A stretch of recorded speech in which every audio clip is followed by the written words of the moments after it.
my girl, don't lie to me. Tell me, where did you sleep last night? Come on, tell me, baby. In the pond, where the sun don't ever shine. I was shivered all night through. Okay, here we go. Oh, I don't have a drink. Here you go. I have a water. Larry went clean. Yeah. So we're back after a long hiatus. Yeah. It's the afternoon on Labor Day, and I'm drinking Jack Daniel's Tennessee Rye whiskey. I'm drinking Aquafina, pure water, perfect taste. Yeah. I got my iPhone stolen yesterday, so I'm taking a bit of self-healing today. Today is just one of those standard, let's go get a massage and record a podcast. Yeah. Which I feel like most people do probably once a week. Yeah. It's like a Labor Day thing, right? Everybody else is doing it. Scotty's been begging me to do another podcast. I'm like, fine, dude. Here we are. All the shit we got going on. But it's cool. Old-fashioned Hollywood podcast. It's back. Episode number, who gives a shit? Whatever, episode number's gone. No, it's cool. That's what I was saying. Like it's like season 2. Yeah, totally. Yeah. So it's a like we thought we were canceled, but they go, oh, did they miss us? We're still in the lineup. Mm-hmm. Somebody hasn't noticed yet that we're still here. Yeah. So what was the title name that you came up for today? Oh, There and Back Again. There and Back Again for all you Star Trek nerds. No, just kidding. What? It's a Lord of the Rings reference, obviously, as you fellow nerds know. But Scotty, myself, and many close friends of ours, very talented people, were in Ohio, my hometown, not my hometown, my home state recently, filming a short film called The Road to Camp Miracle. And production was, 4 days, right? Yeah. But I mean, it was like set up for like 2 days for some of us. And then, I mean, I had to get there 2 days before that. So it was a good week of... Yeah, it was crazy. Casper Van Dien from Starship Troopers, good buddy of ours.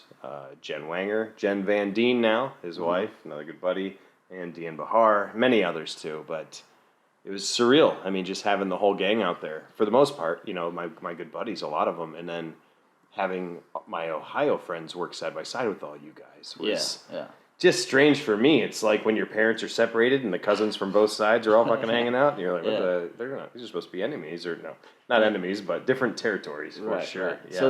So how many of these guys were like old friends or people that you've been making films with for years? Out there? Yeah. So I'm gonna blank a little bit, but I believe, everybody there was a friend. To some extent, I believe. Well, no, there were production assistants. There was one guy hired. Okay, so there were some, at least one production assistant and some extras who I'd never seen before, and never talked to before. Mm-hmm. I don't know who hired them. Right. I believe Marisa or Melinda or somebody. But for the most part, everybody you interacted with regularly was somebody who I'm close with. But they've also, Chris Barnes, for example. Yeah, I'm close with him, but he's also a super talented photographer who's wants to do that for a living. So. Chris Pitts, our production assistant, our design guy. Also, he's the one who created Moxie. So nobody was there just because they were my buddy, and that's kind of what made it so awesome to me too. It's like I was watching everyone kind of shine in their own way, which is really cool. So just for the people at home, Camp Miracle is a feature-length script that you have, a project that you're trying to get off the ground, and so we were out there shooting a short film, like a sizzle reel. Basically a sizzle reel. Like it was whatever I wanted it to be. I wasn't following any rules. I wasn't making it a trailer exactly or anything like that. Mm-hmm. Yeah. And in the hopes that this is then something that we can show to investors and you can get your funding. Exactly right. Yeah. And I don't want to be naive or sound naive. We were talking about it not too long ago, but I've got some cool names attached. I've got a script I'm super proud of that gets really good responses from people who would know what they're talking about. The names, script. I have a good team. We have a good budget level. I felt like I had all the pieces. I remember telling you months ago, what the fuck do I need here, man? Jesus Christ, what else can I do? I've got this thing. And you were like, man, just go shoot something. And I remember, I'd heard that from you a million times before, but I was like, fuck it, let's do it. You know what I mean? Yeah. And I don't want to blow it up as the second coming, what we did out there, but I am so happy with what we have. footage wise. You know, I'm so happy with it. If you could have shown me a glimpse of it 3 months ago as like a glimpse of the future and been like, hey, if you guys invest this money and this is what you get, is it worth it? I would have been like, fuck yeah, give it to me. You know what I mean? Yeah. So that's a relief, dude. I mean, that's what you hope for, right? Right. And then I'm super proud. I mean, I'm corny as shit about this stuff. Certain lady in my life keeps telling me, yeah, say it again. You sound like a dad. But like, I am so proud of like how everyone gelled and took care of each other. You know what I mean? Like, at first I was like, okay, let's see how this works here. Yeah. Is it going to be LA looking down on Ohio? Is it going to be Ohio fucking up? You know what I mean? Like, it worked out, man. Like, some issues in the beginning, and then I feel like we worked out the kinks for the most part. Yeah. I mean, so I guess, broad strokes, then you're happy you went in. Oh, you had this little animatic trailer that you had done and knew some of the scenes and what you wanted to get. And then we started shooting a whole bunch of stuff. And as you're sitting back there on the monitor, you're watching, you're thinking, yeah, this is exactly what I wanted. Oh, my God. I was so surprised because it was... You know what, though? That's... One, it's thanks to people like you and Justin McGuire, our cinematographer. But it's also a testament, as Kyle has said, to prep. Mm-hmm. Like, I mean, you know, when somebody comes along and says, hey, will you direct my feature? We shoot in 2 months. I mean, I don't know how you could possibly have that vision finalized by the time you go. There's going to be some compromises for sure. But I more or less knew that world inside and out. And, like, what I saw on the monitor, man, you guys, the team was delivering. It was like, fuck, this looks like... It looks like somebody took a video camera, went into my brain, and like, you know what I mean? I'm like, holy, it was kind of weirding me out. Right. Not every shot was exactly how I pictured it, but for the most part, I was like, it felt alive, you know. It didn't feel like we were getting something close. It felt like weirdly. I mean, when Casper and Jen showed up, and they were their characters in their costumes, I think we all knew. Like, I could see the whole crew reacting, going, "Holy shit, what do we have here?" You know what I mean? This is. Everybody started to get a bit more excited. Holy hell yeah, they did. I remember watching that one. I can't remember what he was doing. When the camera's kind of, I think you're steady camming up and down the aisle. Right, yeah. And he's up there, like, televangelizing or the fuck he's doing. And I'm watching the monitor, and I'm like, this is my favorite thing that we've ever done. Yeah. Like, I remember thinking that. Like, this is my favorite thing. And in the moment, you know what I mean? And I was like, there were so many like that I'm... Sorry, I sound like a giddy kid, but I'm ecstatic. I'm really excited. You're still on that high of having the production. So, I mean, I think from a outside observer in that sense, you know, I felt like the team came together pretty good. The little skeleton crew that we had. I mean, I didn't feel any like Ohio versus LA. No, some people have said that to me too. I didn't really sense it very much. But like I sensed that people were sensing it, but I didn't. Right. If they hadn't said something, I wouldn't have. Yeah, I didn't notice anything, but I just I kind of show up and I'm like, hey, how's everybody doing? Right. Let's make some magic and do stuff. So how strange? Oh, sorry. Go ahead. No, it's. How strange for you? I mean, is it? I believe you were saying. I came up to you. I was like, "Is this the greenest crew you've ever worked with?" On like day 3 or 4, and you're like, "Probably." Yeah. But I was also wondering too, like, is that the closest group of people you ever worked with? Yeah, probably. I mean, when I say greenest, just in the sense like in the last few years since I've been working in LA, of course, more or less professionally, days. Right? Yeah, right. Yeah, but I mean, back when I was making my passion projects that. Weren't really hardly anybody professional. I mean, we were all green. We're making those Ghost Hunter spin-offs that we did. I remember you showing me stuff. Those are, and that's just a bunch of, same thing, just a bunch of friends who all have a passion for filmmaking in one way or the other, and we're all getting together, making something, pooling our resources and trying to make it happen and not doing everything by the book.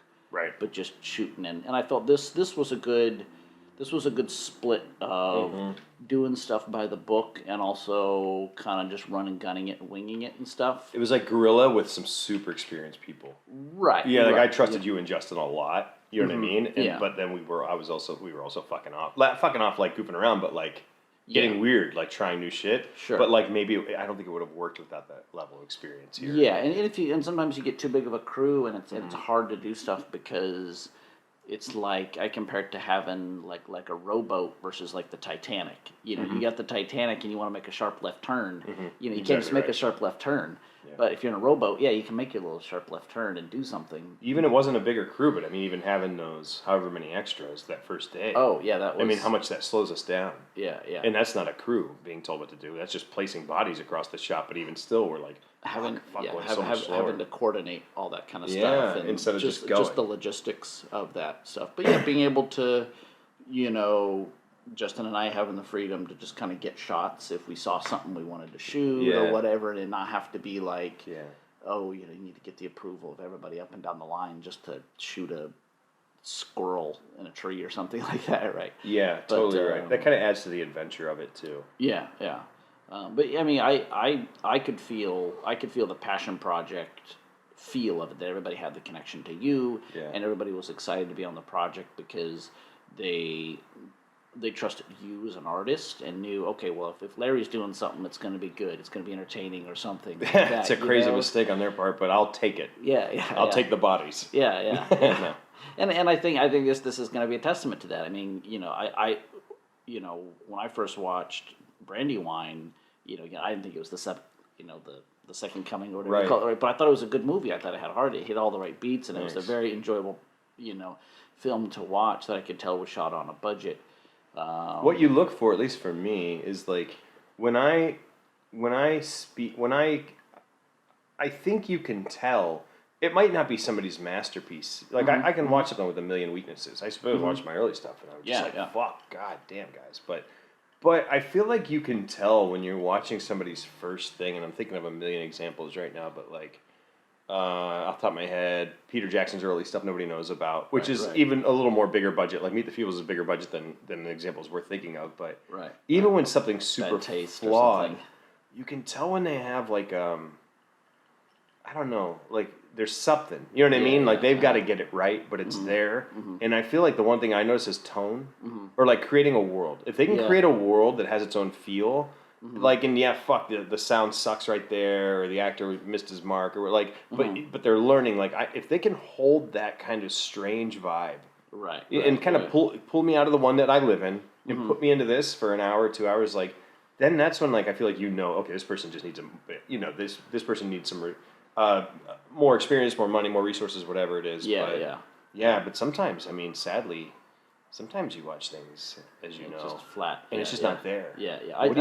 I mean, I think some of it might be that either it's weird because I find it's both ways where there's some people who's like, have you ever watched a movie before? Like because you watch something and you be like, and you feel like this person's have you never seen how like movies work before? I know, but that's so it says something about their perception skills, right, and then there's beyond film even, right, and then there's other people where it's just like everything they're doing is sort of like a copy of what somebody else is doing, in the sense of like I'm just rehashing what somebody else has done, not in like a Tarantino way, but in a... He totally does, but he puts his own edge on it. Yeah, well that's the thing, it's like I would separate him out from that because he makes it work for his world. It's totally his style, his own. Right, where you can't just be sort of like, I just mean in the more fundamental way of like a writer. Like a straight copycats. Yeah, or you just write, this is what a cop in a movie says. Yeah, that's the worst. That's the worst stuff. But that's like first draft stuff when you're writing a script, isn't it, kind of? Like you can't think of something, so you put in that thing that a movie would do. Right. I catch myself doing that. I used to be hard on myself, and I'm like, no, it's okay. First draft, because you just got to get this draft done. Right. So let me just put in what a fucking movie would do right here. Right. And then later I go through and I'm like, that has to go. Like it can't. You know what I mean? Some people just go with that. Yeah. I don't. Yeah. One thing I want to say, and you and I have talked about it a bit, about our production, then we can move on to something else, but how about Lena Edwards? Yeah. Our lead. Yeah. Our lead gal. Yeah, I thought she was phenomenal. I thought all the cast gave really good performances. Yeah, nobody... I would say surprising performances all the way up and down the line. Like, I felt... I looked at everybody who was going to be acting in this thing, and I was like...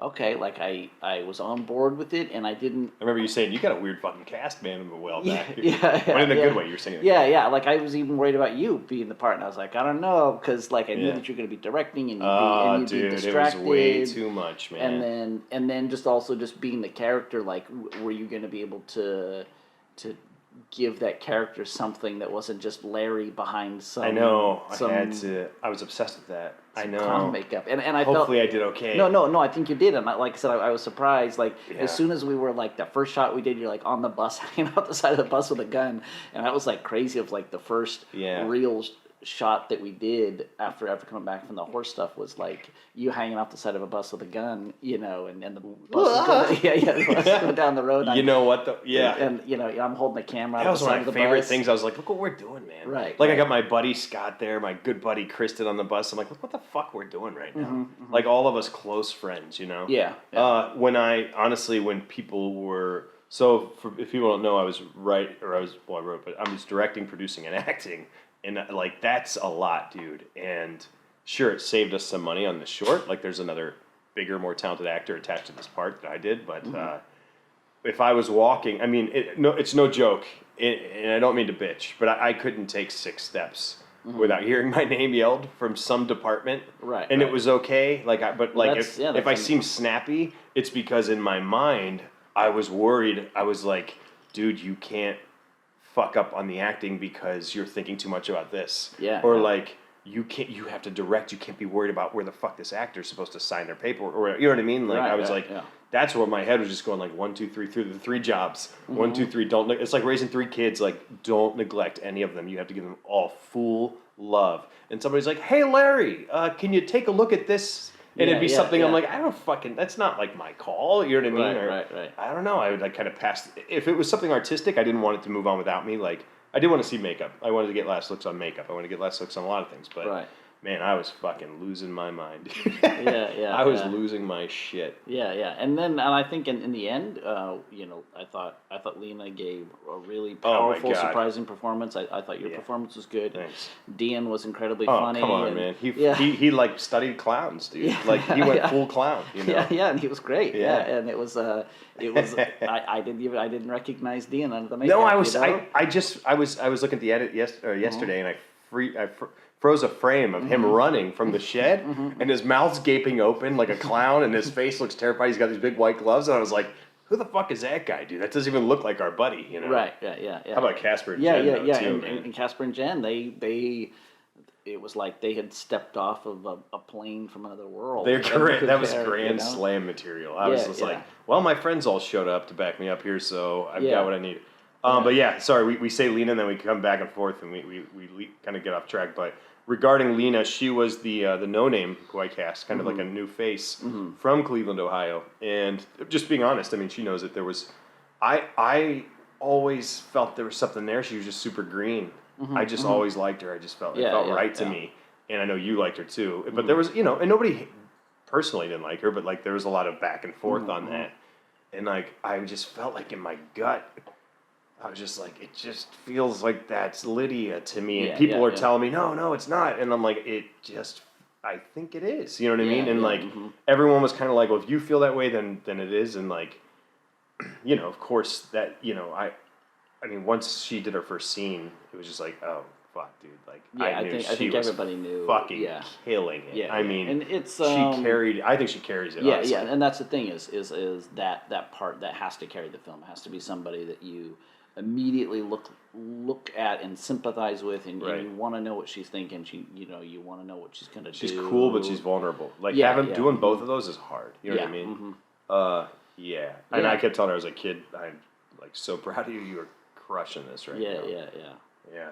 But anyway, I had a blast, man, and you've seen the footage. Yeah. And I've been looking through it, and I'm really, really happy with it. Now we're kind of we have to make some obviously do some effects work. All the fun post-production stuff. All the fun stuff, but the sense of pressure and anxiety is largely gone because I don't have to worry about overseeing a million people flying to Ohio and signing union paperwork, and it's like now it's just getting the Uber stuck in the ditch. I'll let you tell that one. That was fucking madness. So it's me and and Kristen and Justin, and we're coming from the airport in this Uber, and we're driving around the backwoods and the dirt roads, and cell service goes out. We don't really know where we're going.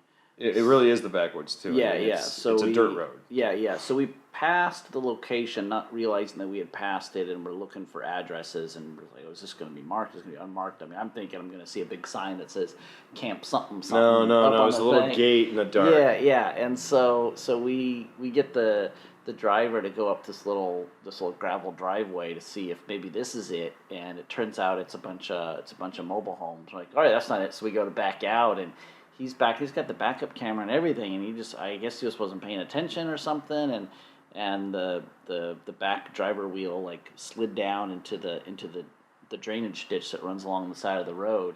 Yeah. And we're like, oh, it's not that bad. It's like, okay, I get out to kind of scope it out, and as soon as I get out, like, I wish someone had a camera on my face at that point, because my eyes must have gotten, like, the front wheel is like 2.5, 3 feet up in the air. Off the ground, guys. Yeah. Like the front of the car is up in the air. Yeah. And the back's in the mud and the bushes. Let me add a few things I heard later, too, is that Kristen's, first off, this is a black dude, the Uber driver, and you guys are driving in fucking boonies, Trump country, like, where people were saying dumb shit around me, you know what I mean? And I was like, and also Kristen tells me she was kind of joking about how we're making a film and it's a horror film, and yeah, you're the star to the guy. Like, and so this dude's fucking stuck in the woods. So it switched over to our side. I'm at the camp, and I can see the road in the distance, and if a car's coming, I can see it's them. I'm like, what are they fucking doing? They're driving back and forth in front of the place, and I'm like trying to call. It's saying my texts are going through, but nobody's responding, so I don't trust it. So finally, and it's pitch black. I go walking down the road. Melinda's like, "Where are you going?" I go, "I'm gonna go. I think they're stuck out there. I see them down the road. I'm gonna walk." But that's like a half a mile, man. It's like the walk was like Melinda and I are just walking in the dark for a while, and there's this car way in the distance, and like we're just kind of walking in pitch black, guys. There are no streetlights, dirt road in the woods. Yeah. And I see the car, and I go, "I think that's some fucking rednecks got their truck stuck or something." Yeah. But I can tell Scotty's frame. I can tell the silhouette of Scotty getting out. And I'm like, yeah, we're like, yeah, that's Baker. Yeah. And we run up, and we're like, oh yeah, well, I'll push you out. And I'm looking at the truck, and when I walk out of the front, like you said, I was like, oh fuck, dude. This dude's fucking up in the air. So yeah. So and then you guys come back to that big old pickup truck. We got a pickup truck. Oh, sweet! They got a big old pickup truck. No chains, no chain, no rope, no nothing. But we did come back with Chris, another body, so we all pushed it out. Yeah. With the 6 of us, we were able to get it out. But we're all about to fucking call. What is it? A AAA or something. AAA, and like everyone's like, we can't push it out. And I was like, fuck, let's just try it, and then we pushed it out.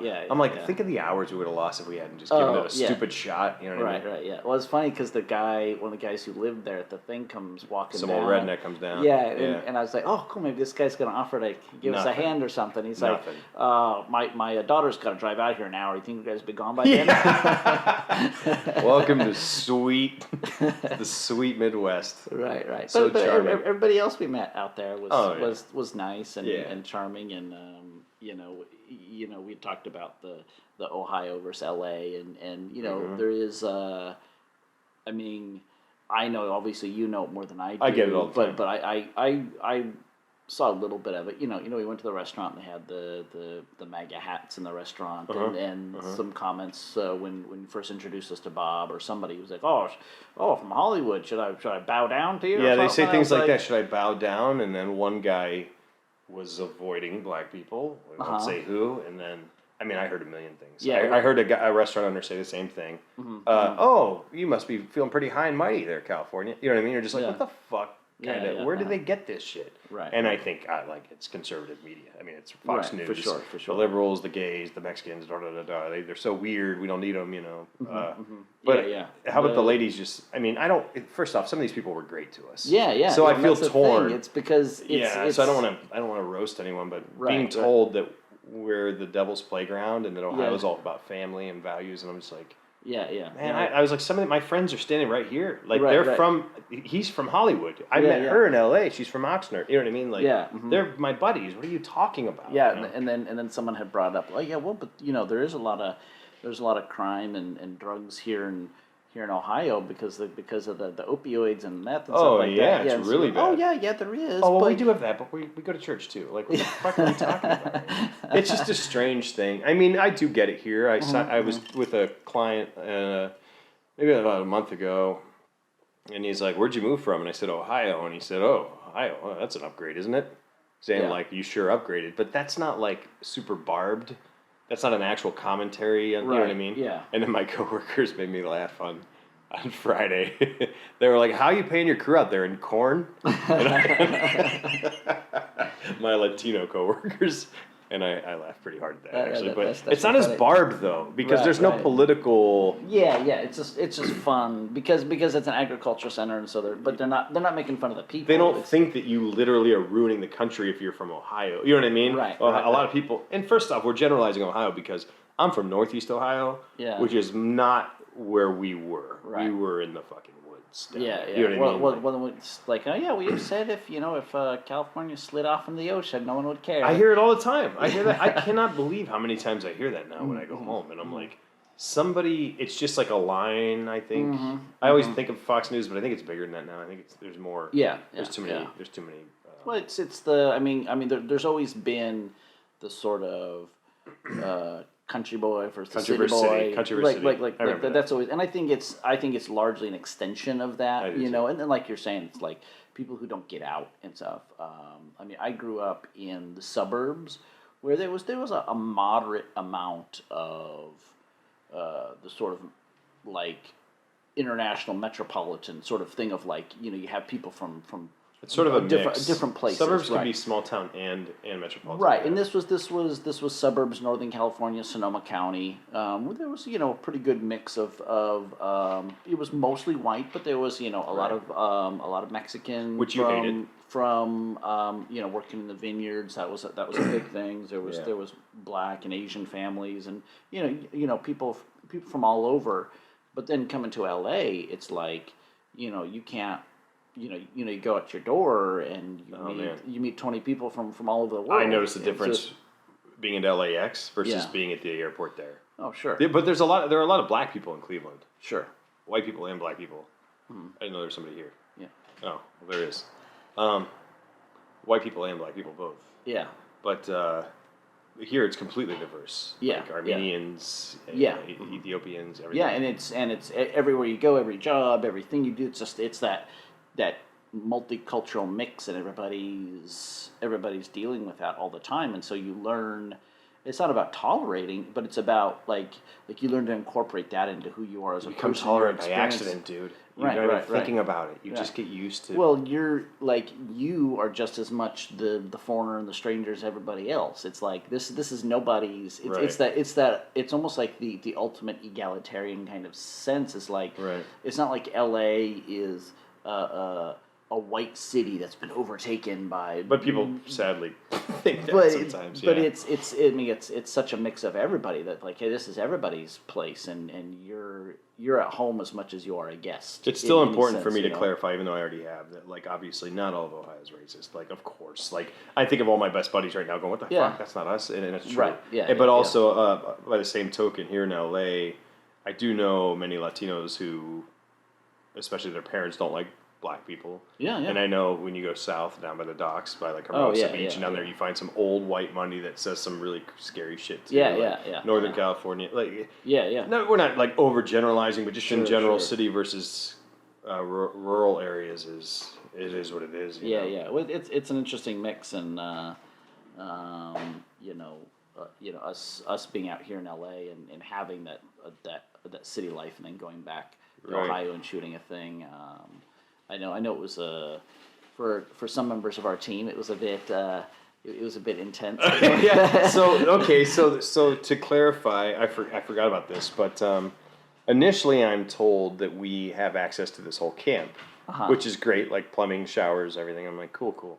Then I get there the day of, and the old man's like, hey, you guys are staying in these 3 spots, like.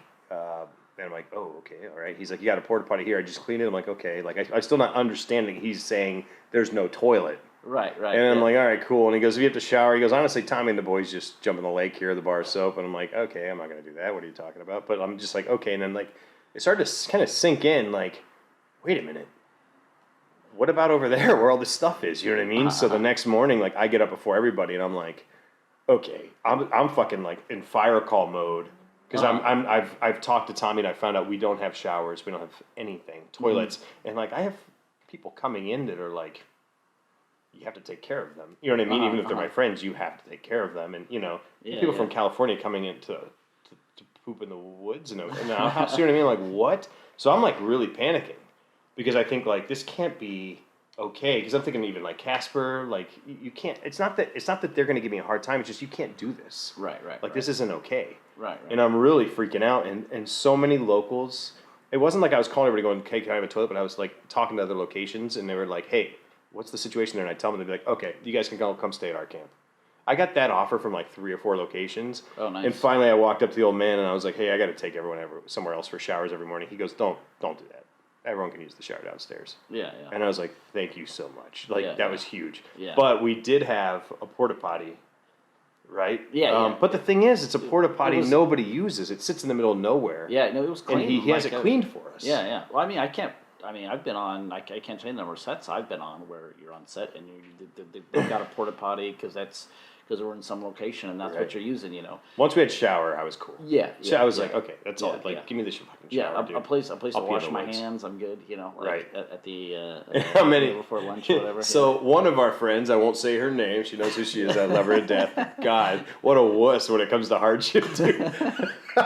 She's like, I think I'm getting sick. I think I have a reaction to something. And like, we found out she's pooping in the woods because she won't use the porta potty. And like, and then a couple others were like driving to Sheetz or BP to use the bathroom there. Oh yeah. I actually did that once just to be alone. I'm not gonna lie, just to not hear my name for 15 minutes. Yeah. It was crazy. I mean, it was fun, man. I had a good time. Yeah, I didn't know what to expect when I got out there.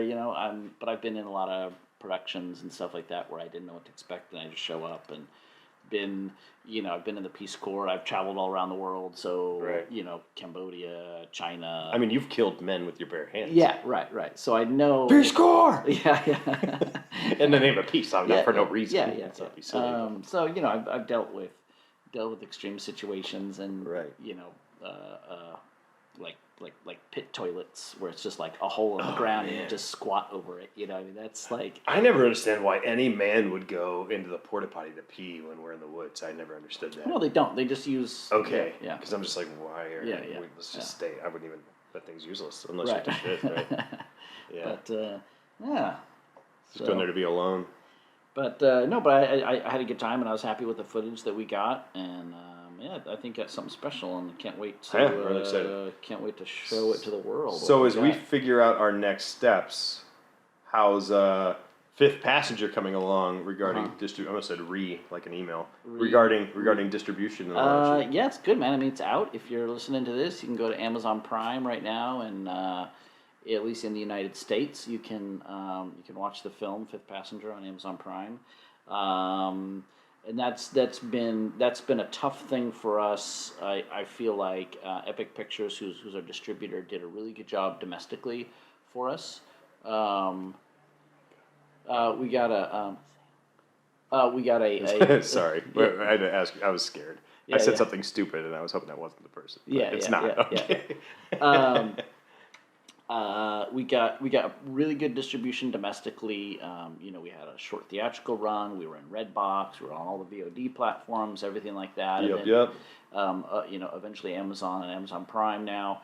But internationally, it's been tough, and they haven't knocked it out of the park as far as getting us into every territory worldwide. So in places like Germany, it's not Germany. No presence at all. No, there's a huge Star Trek fan base, sci-fi fan base in Germany, but they haven't been able to close a deal out there. So when they can't close a deal, I mean, not to to say all this stuff. Where everyone can hear it, but I understand how different territories work. Is it something that like there are offers and you're not happy with it, or no? Because somebody would take it, no doubt. We had one rock bottom offer that was like, we'll wait because there'll be something else, and then we didn't really get anything else. And in retrospect, maybe we should have taken that rock bottom offer, but it just seemed like a ridiculous offer at the time.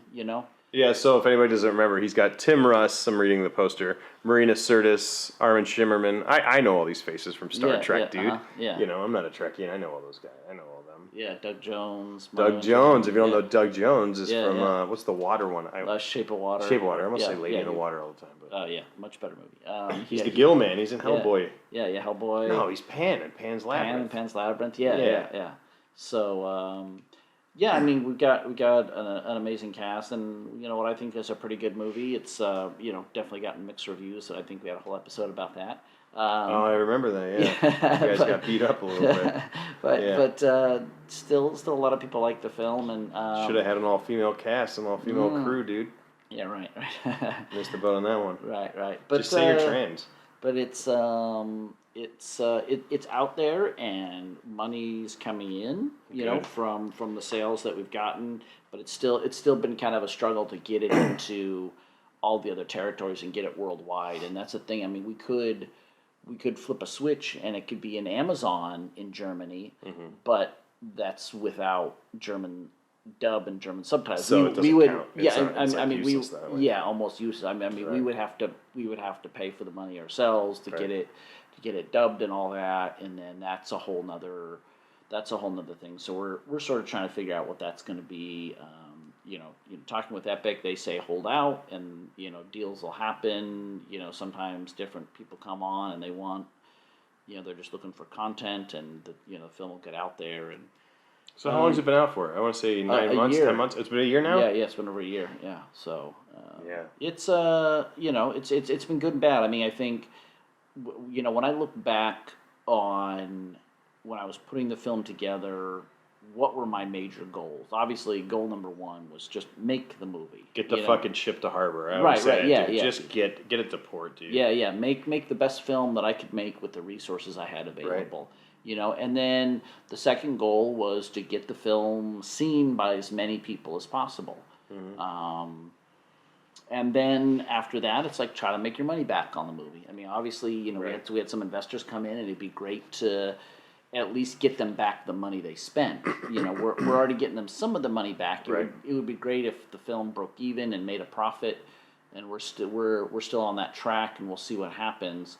And then obviously then the long term goal is to have that as a springboard to more projects and stuff like that. So I mean I feel good that we got those first two goals done. That got the film done, got the film out there.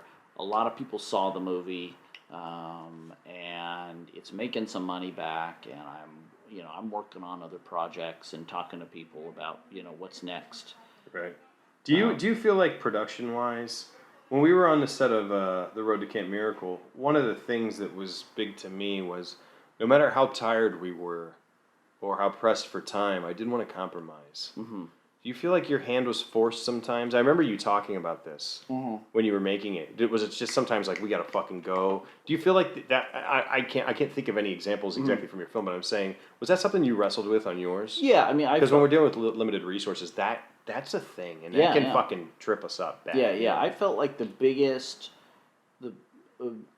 compromise for me in the production, once production was going, I mean, obviously there's things like, how much can we spend on sets and costumes and props? I kind of mean in the moment, though. Right, yeah. In the moment, it was how many takes are we going to get? Right, exactly. That's really what it was. It was like, okay, are we going to keep doing more takes of this to really get that perfect performance, or are we going to move on to get the other angle and then get that other scene at the end? And that's where I felt like, okay, I'd get like maybe 6 takes on something, and then we'd move on. Right. Even if you didn't feel like you'd nailed it, you still had to keep moving. Yeah, it was kind of like, okay, well, I know one of those works. I know we got one that works, and we're gonna get another angle. So I have a real phobia of that for sure. Yeah, and I feel like that happened, and I don't know what the solution would have been. I mean, I could have been, no, we're going to stick it, we're going to get it until it's perfect, and if it takes 30 takes, we're going to get it. But you pay for that, too. Right? But yeah, you pay for that, and you don't get everything. Right. And that was, I mean, we shot the film in 17 days, which is pretty darn good for the type of film that we were shooting. A sci-fi film with a lot of effects. Pretty fucking ambitious, man. Yeah. If we had been shooting more of a drama or More some of other, a drama. I like yeah. to make fun of the way Scott talks. Right. Anything like that didn't have as much demands. I think we could have gotten away with that. You know, you have scenes where they're 5-minute scenes. There's two people sitting at a table talking.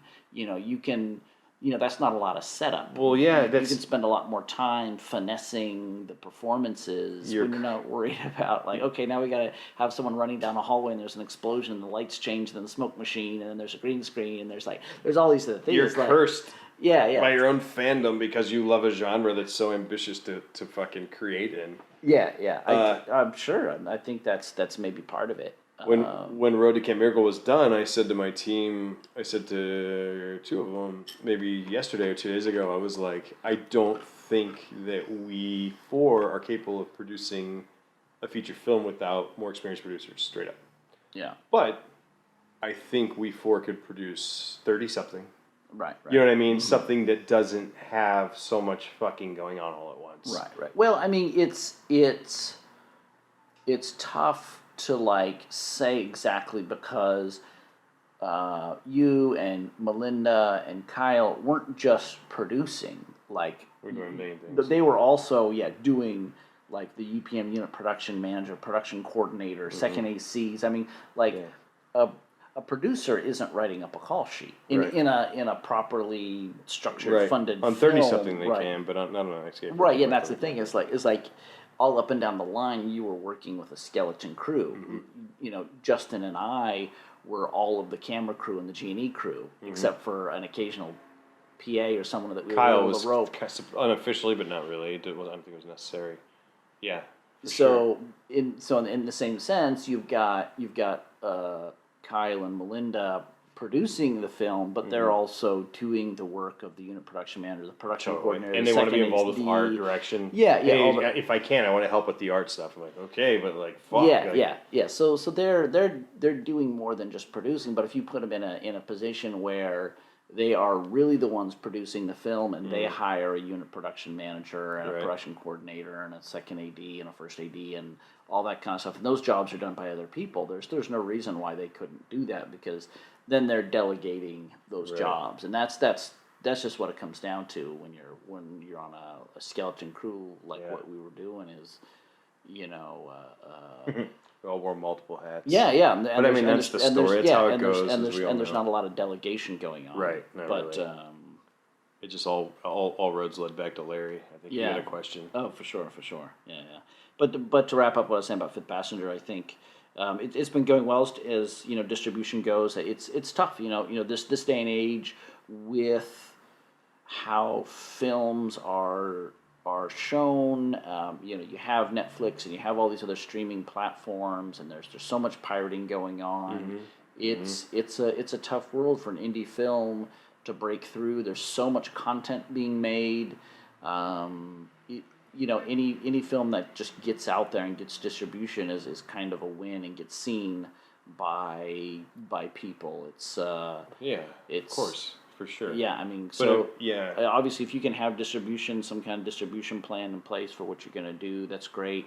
I mean, I don't know. I feel like every project's different, and there's no one path. There's no right answer in any of this kind of stuff. And ask people too. I mean, if you're going to make because to me, it's I didn't realize. I mean, I got some small.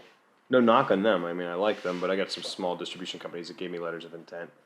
But ask people who have made things, because sometimes they can get you. I guess if we're just talking to anybody who is doing this stuff, but there were things I didn't even know I had access to until I had a conversation with Scott or Mike Wilkinson or a number of people, and I went, oh shit, yeah, I could totally. Oh yeah, I know a guy who has that, As you're saying, if you can lock those things down early, that's great. Sometimes you don't think you can, and you can. Right. That was one of the biggest things I learned about producing in general and just making a film happen was. And I had already learned it from 20-something and older films that, your brain, because it's never done certain things, is going to say, I don't even know where to start. I can't do that. If you said to the average person on the sidewalk, go raise money for a movie, they'd be like, I don't know anybody. If they had to, it is amazing the number of ideas that would come across their head over the next couple of weeks. Over the next, oh, wait, my uncle Ben is always trying to do weird shit with it. You know what I mean? Like, right. And so that translates to so many other things. But that's one thing I would say I noticed my team picking up on was like, I don't know where to get a bus, and then, hey guys, I got a bus, and like I don't know where to. Oh look, you know what I mean? I'm always like, yes, you can. Trust me. You can do these things. Yeah. Well, and that's definitely the plus of shooting in somewhere like Ohio, where man. you've got a million resources. Where you're at here, and there's a million resources out in Los Angeles, but they want your money. Yeah, everything costs money out here. Yes, it's like, you could have gotten everything you wanted out here, but it would have cost you 10 times as much because you would have like what we got that bus for free. Or we got it for $200, $50 a day for 4 days. But they told me when they pulled. Oh, you and I were there when they pulled in and dropped it off. Yeah. And they were like, we don't really care about the money. I mean, they said that 4 times. Yeah. And I was like, just so you know, producers, they don't care. And the producers are like, let's just cut her a check. Who cares? Be done with it. But yeah, I mean, that's... And they were like, do whatever the hell you want to do with the bus. Yeah, they said you can destroy the bus. I mean, they said that. Do whatever you want to it. What did they say? They have 250 buses or 150 buses on their lot. Yeah. They're like, you can do whatever you want to this thing. I go, well, we're not going to blow it up. They go, but you could. And I'm like, well, we're not going to. But you could. Yeah. they were just saying. It's like they were almost asking us what's on this bus that you need to get rid of right. What kind of like insurance money? Just saying you could. That's all. Yeah. Here's some dynamite. Wait, what? It was fucking crazy. They didn't give a shit, dude. That's cool though. Well, but then they said that their daughter is like a filmmaker or something like that. And they really stressed that we can do whatever we want to that thing. Yeah. And then people at the chiropractic office were really cool. They're like, oh you guys want to take showers? Come over to our place. You can take showers. I know. Yeah, that's what it is. Not to go back to like when I was like maybe 20 or 21 years old. I was reading all these filmmaking books because I had these ambitions and like nobody around me was doing this shit. So there were a number of things I learned that I still stick with. And one is like if you're doing an indie film and you are sleeping under or handling the worst conditions yourself, that's everyone will be worried about you, but that keeps everyone from like, oh, I got fucked. You know what I mean? It's like, no, the guy in charge is. So that's why I'm sleeping on the worst conditions. But another thing I learned, where we talk about was just like that can-do mentality for sure. There's something about, I remember reading this, I can't remember what film book it was, but it was like, if you're trying to make a film in nowhere, Ohio, like that excites people because that's something that they think about doing and they're never going to get a chance to do. So it is like a magic. There's a little bit of a rock star vibe and like people are coming out of the woodwork to give you a hand. If you're in New York City or Los Angeles, California, and you say I want to make a film, they're like, get in line. If we want to film in your diner, okay, rate's $1,500 a night. You got to be out in 6 hours. You know what I mean? Like insurance and paperwork. Yeah, show us the insurance forms and Yeah, but using that small town stuff to your advantage is a pretty big deal. So, would you? We were chatting about filming in Ohio earlier. And we really, really lucked out with the fucking weather, dude. Yeah. Big time, guys. And if you don't know Ohio, like, in August, we could have been rained out. I mean, I say this now, but like I'd said a million times, I'd already decided no matter what the weather is, we're going to get through this, guys, and we're going to make it happen. But I love Ohio, and I love the perks we just talked about, but I have thought that if we get financing, maybe California's smarter. Because it's far less of a gamble as far as braving the elements goes. Yeah, well, and you have all your cast and crew and resources. They're all right here. Yeah, you can even if you're shooting up in Big Bear or something like that. North, it's like, something like that. At least people can drive home on the weekends, or if the camera breaks or you need another light stand or any of that kind of stuff, you're within a couple hours of a camera rental house or something like that. That's also a big thing. That's great about shooting around LA or any sort of or you're close to New Orleans or New York or something like that. Anywhere where there's those kind of resources, it definitely and the access to crew and all that. But I mean, there's plenty of places where people are shooting films. I mean, I just shot a film in Florida. I was out in Florida for a month. The weather out there is fucking sketchy as hell. Super fucked up. It can just start pouring rain and then be... Fucking hurricane. There's a hurricane right now. You guys filming now. Exteriors outside a lot? Yeah. I mean, not a whole lot, but I mean, even when we weren't filming an exterior, if if it's a thunderstorm, you can't have the G&E guys outside putting the lights up to shoot inside. You can't, like, almost all production almost has to stop, even if you're inside, if it's a thunderstorm. To explain that a little more to people too who aren't in film or whatever, you have to understand too, like, certain actors are coming in and they're part of a union, and like you have them for, let's say, Wednesday, and you just have them for Wednesday, and then they got to fly home. Yeah. And so if Wednesday fucking was a thunderstorm, you're in deep shit. Like, it's not just, oh, we'll do it Thursday. It's like, no, they're flying to their next gig or whatever it is, So, and then if you go over 8 hours, it's time and a half. There's a million things, things you got to worry about. That's why my fear of weather with Ohio is becoming something I'm taking a little more seriously lately. Yeah. But yeah, I mean, I don't know. But then again, you can't beat, like you said, the perks of just everybody coming to help us. And right. But you're not going to get. Also, you're not going to get that same level of volunteering on a shoot that takes 3 weeks.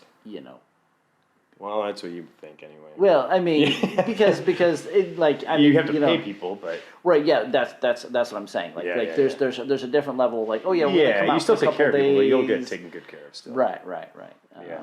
Just got off of a pretty big water balloon commercial. Don't want to. Cut. And I get these gigs for, like, this commercial, like toy commercials and stuff like that. Oh, that's cool. And it's like some gizmo that, like, inflates all the water balloons at once. You attach it to the hose. So you do Steadicam work on it? Or Yeah. I wish people who were listening who don't have any idea what that is could see what a Steadicam entails. Right. I mean, can you explain it to you? It's like an exoskeleton you're wearing, basically. Sure. Yeah. It's just it's a way to stabilize the camera. It's the sled is the long skinny part that the camera sits on top of. It's like, I don't have the camera. Mine's just like a support system. But he's wearing like a vest, like a suit on his body. Right. Just imagine like a mechanical crane coming up over somebody's shoulder. Well, no, not that. It comes off the side. Comes off the side. Yeah. So it's like an arm that has springs, like the shocks in your car, to absorb the shock of the camera. So if he walks with this, the shot stays smooth, guys, no matter what. Yeah. I mean, filmmakers know this shit, but I don't think everyone else does. We're always in filmmaker world. Right. And that's how Scotty makes his bread. Yeah. So you can go to steadicam.la. That's my website, and you can check out, like, some of the project I've worked on and check out that. But so I did like as soon as I came back, I had that commercial, and then I've got everyone who sees you wearing that thing, like Melinda, everyone's always like, man, that can't be good for his back. Like I think it too every time I look over and you're wearing that thing. Or I see a picture. I feel it's like a double-edged sword sort of thing, where, like, carrying a heavy load on your back's not good for you, but it encourages me to, like, stay in shape and to do things like I swim and I ride my bike and you're the only one swimming in that fucking that murky ass fucking pond on our camp. Whereas if I was just sitting behind a desk doing desk work, I might not desking it up. I might not do all that kind of exercise, because I know that I need to keep myself in shape, to do the Steadicam stuff. I love it. It's fun, and I get to work on a lot of different projects and meet a lot of different people, and so even when I'm not writing and directing, I'm on set, and I'm always making connections with people, and I just got done with that feature out in Florida, and you've been world traveling. Yeah. A lot of those people worked on. They had worked on Blumhouse films. The director, Kate, was she's like a storyboard artist. She did storyboards on, like, The Purge and some of their cool. big films and stuff like that. And so it's always every time I come on set, I find myself meeting new people, and hey, maybe this is somebody I can work with later, or maybe this is somebody that I can